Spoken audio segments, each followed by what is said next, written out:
Philological analysis is an elective course, and before you make your final choice, let us say a few words about the aims and goals of the course.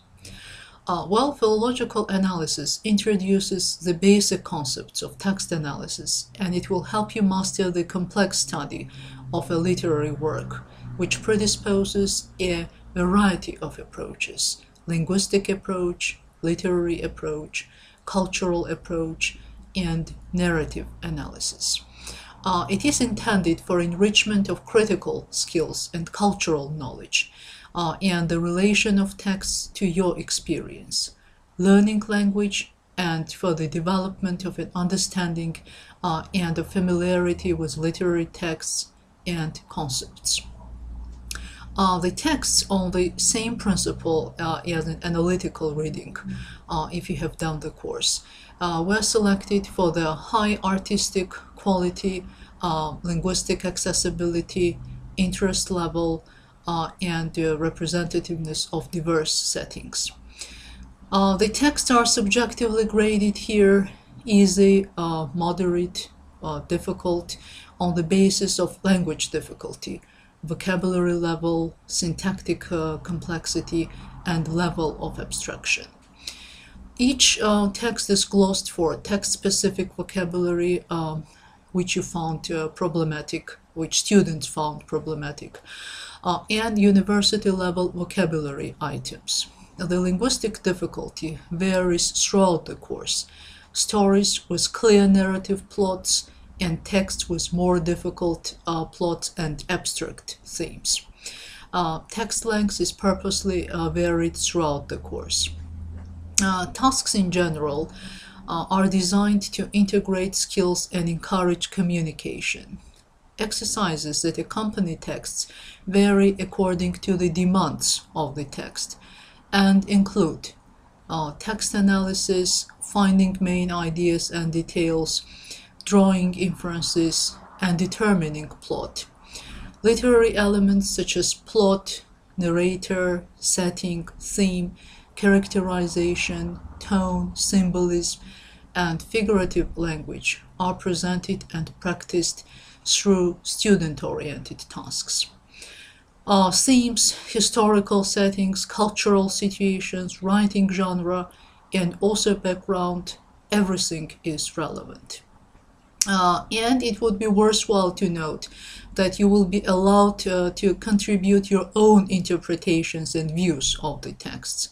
Rather than prescribe one set interpretation of the story, you can become confident proponents of your text analysis skills. And it must be stressed that you must prove your interpretations by drawing support from the text. And you will have the opportunity to synthesize your learning, to merge the linguistic approaches with literary and cultural studies, and synthesize your learning in previous courses. The course is mainly intended for English language students, but those students who are interested in learning English at a deeper level, or interested in literary text analysis and interpretation are also welcome, of course.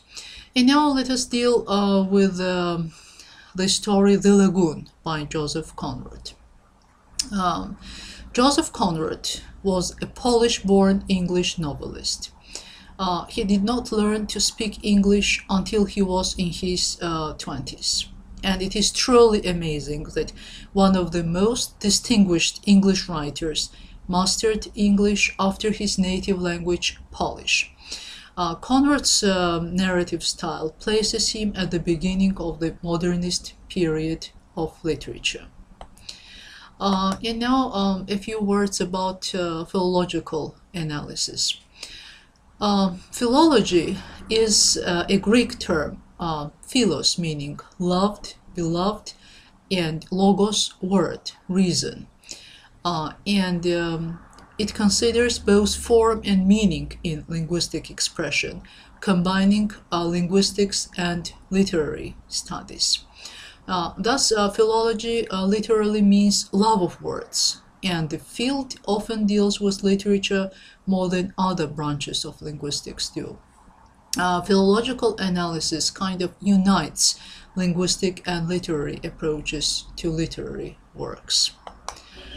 It includes a complex study of the phenomena of text where everything is relevant: cultural and historical context, genre, narrative analysis, composition, theme, message, tone, analysis of the structure of a text, language means employed by the author, stylistic devices, and expressive means relevant in the text.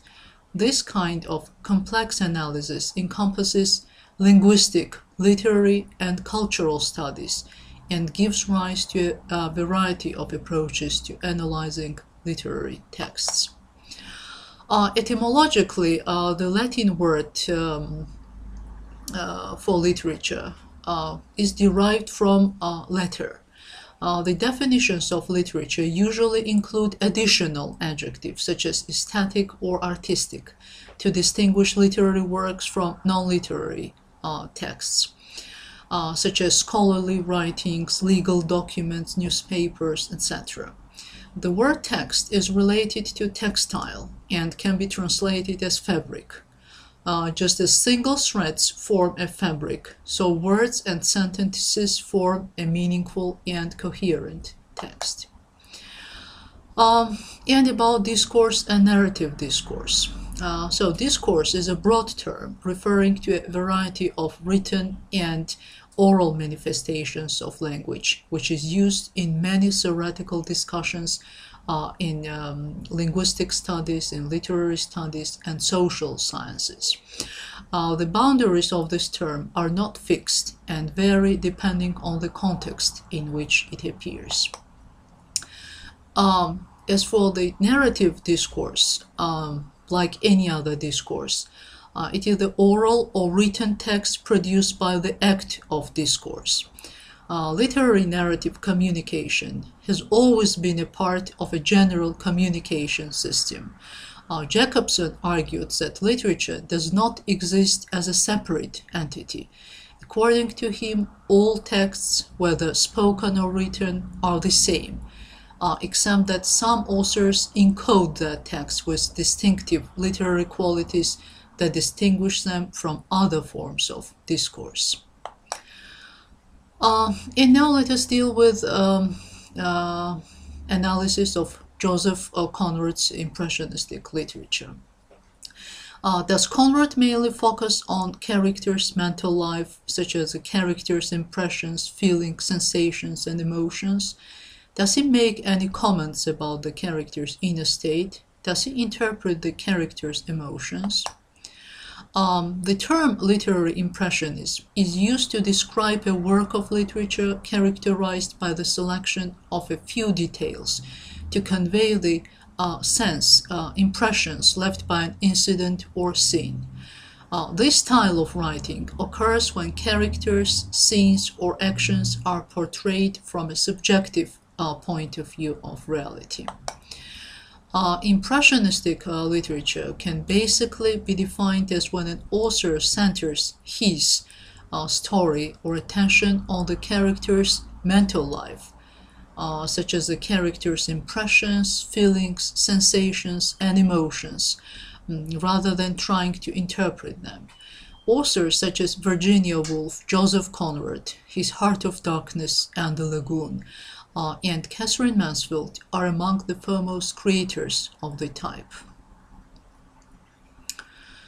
And now about setting, culture, and history. Malay is an official language of Brunei and Malaysia, and one of the official languages in Singapore. Joseph Conrad could speak and understand Malay language. He knew many facts about local people's customs. He employed his knowledge in his Far East tales. The Lagoon is one of them.